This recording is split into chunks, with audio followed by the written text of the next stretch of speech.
अस्सलाम वालेकुम जी, मेरा नाम आमिर बिलाल है। नाजरीन, एक बहुत बड़ी डेवलपमेंट है और मेरे ख्याल में पाकिस्तान के अंदर हर कोई बंदा इस चीज़ से इत्तेफाक करेगा और उसके लिए ये खुशी का मुकाम है कि ये डेवलपमेंट पाकिस्तान को फ़ायदा देने जा रही है और हमारे मुस्लिम ब्रदर मुल्क जो है तुर्की, उसको भी फ़ायदा देने जा रही है। बड़ी डेवलपमेंट ये है कि पाकिस्तान और तुर्की ने आपस में मिलकर, जिस तरह पाकिस्तान और चाइना आपस में मिलकर उन्होंने GF-17 थंडर बनाया, इसी तरह मिलकर वॉर प्लेन जो हैं उनको बनाने का फैसला किया है और साथ में जो नए मिलकर मुश्तरका तरीके से मिसाइल टेक्नोलॉजी है उसको शेयर किया जाएगा और नए मिसाइल बनाने का भी फैसला किया है। ये एक बहुत बड़ी डेवलपमेंट है। इसकी जुज़ियात क्या हैं, कब से ये बातचीत शुरू हुई और कब ये फाइनल होगी, उसके बारे में आपको मैं बताऊंगा। और इसके अलावा थोड़ा सा डिटेल में जाकर इसको समझने की कोशिश करेंगे कि बिल आखिर तुर्की ऑलरेडी S-400 के मामले में प्रेशर में है, तो तुर्की को क्या ज़रूरत पड़ी है कि वो पाकिस्तान के पास आए और पाकिस्तान से टेक्नोलॉजी, उसकी जो पाकिस्तान के पास टेक्नोलॉजी है उसका फ़ायदा उठाए। इसके ऊपर बात करेंगे और फिर पाकिस्तान के फ़ायदे की बात करेंगे कि पाकिस्तान इससे कितना बड़ा फ़ायदा उठा सकता है और हमारा जो हमसाया मुल्क है जो कि बाज नहीं आता, भारत, उसके खिलाफ हम क्या कुछ कर सकते हैं। सिर्फ तुर्की के साथ एक अलायंस बनाकर एक मुआहदा जो है उसके ऊपर काम करके और मुश्तरका तौर पर दिफाई पैदावार और दिफाई जो मुआहदे हैं उसमें आगे पेशरफ्त करके हम कितना फ़ायदा उठा सकते हैं, उसके ऊपर आज की वीडियो में बात करेंगे। सबसे पहले आपको थोड़ा सा डिटेल में बता दूं कि असल में ये मुआहदा है क्या, इसमें कौन कौन सी चीज़ें जो हैं वो डिस्कस की जाएंगी और उसके बाद किन चीज़ों को फाइनलाइज़ किया जाएगा। अब हुआ यह है कि तकरीबन जो जब से मौजूदा हुकूमत आई है इमरान खान, उसके बाद एक शंघाई ताउन तंजीम के नाम से एक इजलास हुआ था जिसमें पाकिस्तान ने शिरकत करना थी, लेकिन सऊदी अरब ने पाकिस्तान को रोक दिया था। तो उसके बाद से पाकिस्तान ने थोड़ा सा इस चीज़ को देखना शुरू किया कि सऊदी अरब का जो एक इन्फ्लुएंस है, जो एक उसको एक सॉर्ट ऑफ ब्लैकमेल करने का एक तरीका है, उससे किस तरह निकला जा सके। क्योंकि पाकिस्तान की पॉलिसी में अगर आप देखें तो काफ़ी चेंजेस आए हैं। पाकिस्तान अब अपने फ़ायदे को देखकर अपनी पॉलिसीज़ बना रहा है। इससे पहले पाकिस्तान अमेरिका की जंग लड़ता रहा, इवन के सऊदी अरब की जंग लड़ता रहा और बहुत सारे ममालिक के लिए इस्तेमाल होता रहा, लेकिन अब पाकिस्तान चाहता है कि वो अपने फैसले खुद करे और अपना फ़ायदा और नफ़ा नुकसान देखकर वो दुनिया के साथ मामला तय करे।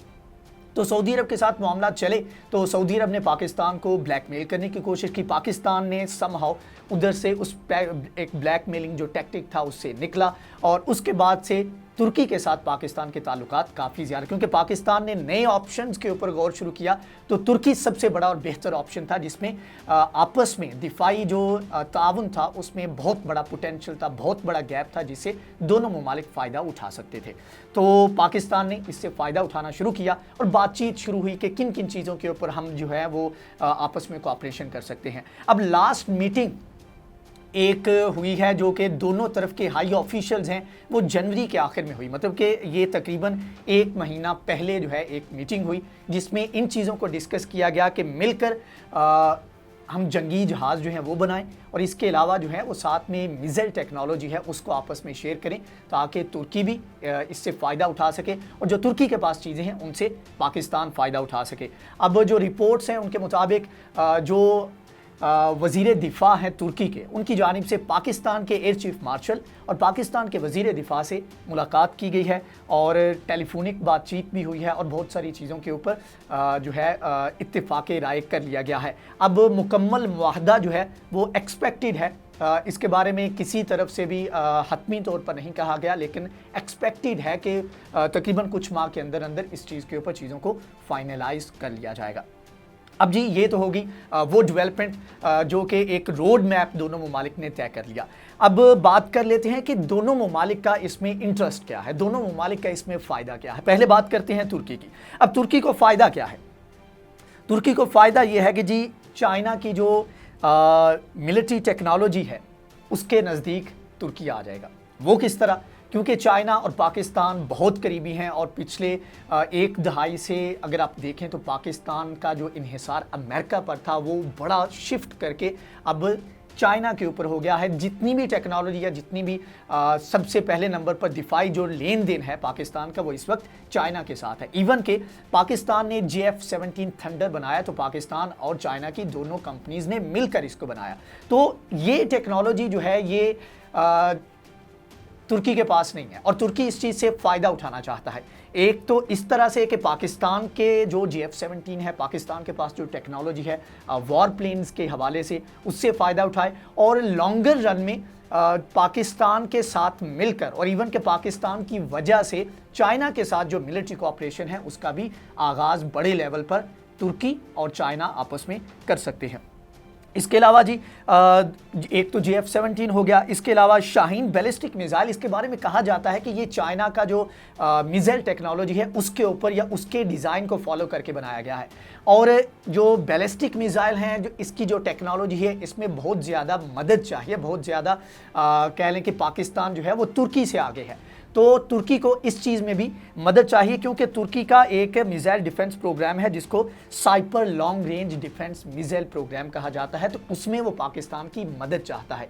अगर 2021 के पावर इंडेक्स की बात करें तो मुस्लिम ममालिक का जो पावर इंडेक्स है, जो मिलिट्री की ताकत है, जो ममालिक की ताकत है, उसमें अगर देखा जाए तो तुर्की पहले नंबर पर था इससे पहले, लेकिन इस वक्त पाकिस्तान पहले नंबर पर है और तुर्की दूसरे नंबर पर है। तो मतलब कि मुस्लिम ममालिक में पाकिस्तान बहुत ज़्यादा फ़ायदा तुर्की को दे सकता है। दूसरा यह है कि डिफेंस और स्ट्रेटेजिक पॉइंट ऑफ व्यू से पाकिस्तान एक न्यूक्लियर पावर है और तुर्की नहीं है, तो तुर्की इस चीज़ से भी पाकिस्तान के साथ बेहतर ताल्लुकात बनाकर इस चीज़ से फ़ायदा उठा सकता है। इसके अलावा तुर्की का अपना एक प्रोग्राम है जो कि TFX फाइटर जेट प्रोग्राम है, उसमें जो है वो पाकिस्तान की मदद चाहता है और उसको पता है कि पाकिस्तान ने एक चीपेस्ट वे में एक वॉर प्लेन जो है वो बनाया और रिसेंटली जो न्यूज़ आई है उसके मुताबिक नाइजीरिया के साथ जो मुआहदे किए गए थे उसके मुताबिक पाकिस्तान की जो एयर फोर्स है उसने वो तैयारे बिल्ड करके नाइजीरिया को अनकरीब जो है उसके सपुर्द कर देगा। तो ये पाकिस्तान से तुर्की जो है वो फ़ायदा उठा सकते हैं। अब दूसरी तरफ आ जाते हैं कि पाकिस्तान तुर्की से कैसे फ़ायदा उठा सकता है। जी पाकिस्तान बहुत सारे फ़ायदे उठा सकता है। पाकिस्तान अगर देखा जाए यहाँ पर जो समझने वाली बात है कि दोनों ममालिक का जो बढ़ता हुआ ताउन है उसके पीछे एक मुश्तरका गोल है, मुश्तरका मकसद है, और वो ये है कि तुर्की का अपना एक टारगेट है, उसने कहा जी 2023 तक उसकी कोशिश होगी कि वो अपनी डिफेंस प्रोडक्शन जो है उसमें खुद कफील हो जाए, मतलब कि जो दीगर ममालिक के ऊपर उसका इन्हिसार है और ख़ास तौर पर जो वेस्टर्न ममालिक हैं या गैर मुस्लिम ममालिक हैं उनके ऊपर वो अपना इन्हिसार कम करना चाहता है। इसी तरह पाकिस्तान भी अपना जो एक इन्हिसार है अमेरिका के ऊपर पास्ट में रहा या दीगर ममालिक के ऊपर, उसमें भी वो उसको ख़त्म करके खुद कफील होना चाहता है। यही वजह है कि JF-17 थंडर को इतनी मेहनत के बाद बनाया गया। तो पाकिस्तान के दोनों ममालिक के जो आपस के इंटरेस्ट हैं वो बहुत सारे मैच करते हैं। यही वजह है कि इनकी आपसी चीज़ें जो है इतनी तेज़ी के साथ डेवलप हो रही हैं। अब पाकिस्तान एक तो सबसे बड़ा फ़ायदा जो है, और इसमें अब किसी को शक नहीं है और ना ही होना चाहिए, कि आने वाले वक्त में जो ड्रोन्स हैं वो जंगों के फैसले किया करेंगे और आज़रबाईजान आर्मीनिया की जंग में इस चीज़ का हमें एक इंडिकेटर भी मिला। अब तुर्की इसमें ऐसे कह लें कि ड्रोन सुपर पावर समझा जाता है पूरी दुनिया में और पाकिस्तान इस चीज़ से फ़ायदा उठा सकता है। इसके अलावा यहाँ पर साथ में आपको बताता चलूँ कि जो वारशिप्स हैं, वारशिप्स एक रिसेंटली पाकिस्तान को एक वारशिप बना के दिया तुर्की ने, और इसके अलावा एक बड़ी डेवलपमेंट, इसके ऊपर मैं वीडियो भी एक पूरी कर चुका हूँ कि किस तरह तुर्की ने जिस तरह अनमैन्ड व्हीकल हैं लाइक के ड्रोन्स हैं या दीगर जो है ज़मीन पर चलने वाले जो व्हीकल्स हैं जो कि रिमोट कंट्रोल के थ्रू चलते हैं, तो इसी तरह का समंदर के अंदर एक बोट तैयार की है तुर्की ने जो कि कह लें कि रिमोट कंट्रोल के थ्रू चलती है। वो surface to air and surface to surface जो है वो मार करने की सलाहियत भी रखती है। तो ये एक बहुत बड़ा ऐसे कह लें कि इनकलाब है डिफेंस में या ऐसे कह लें कि ड्रोन्स की टेक्नोलॉजी में।